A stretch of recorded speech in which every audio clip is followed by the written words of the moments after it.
গুৱাহাটী উত্তৰ গুৱাহাটীৰ যিখন দলং সেই দলংখন আমি ডিসেম্বৰ জানুৱাৰী মাহত নিৰ্মাণৰ মানে কাম সম্পূৰ্ণ কৰাৰ বাবে প্ৰস্তুতি চলাই আছো।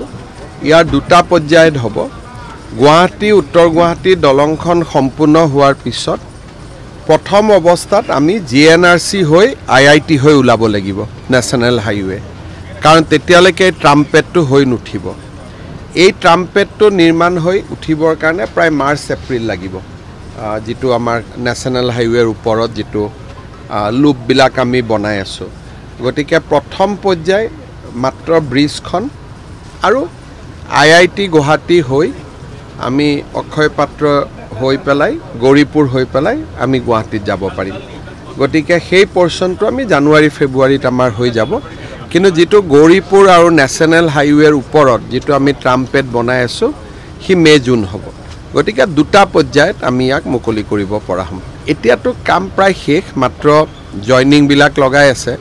নৱেম্বৰ মাহত আমি সকলোৱে খোজকাঢ়ি পাৰ হৈ যাম। মুকলি নহয়, মুকলিটো হ'ব সময় লাগিব। মুকলিৰ কাৰণে ছাইডত ৰিং বেৰিয়াৰ লগাব লাগিব, মুকলিৰ কাৰণে কাম থাকিব, কিন্তু আমি খোজকাঢ়ি যাব পাৰিম। আৰু জানুৱাৰীৰ 15 তাৰিখৰ আগতে আমি টাৰ্গেট ৰাখিছোঁ। নতুন দলং গুৱাহাটী উত্তৰ গুৱাহাটীটো সংলগ্ন হৈ যাব, কিন্তু উত্তৰ গুৱাহাটীৰ পৰা নেশ্যনেল হাইৱে সংলগ্ন সেই ছেকেণ্ড যিটো পাৰ্ট, সেই ছেকেণ্ড পাৰ্টটোৰ কাৰণে আৰু 2-3 মাহ লাগিব।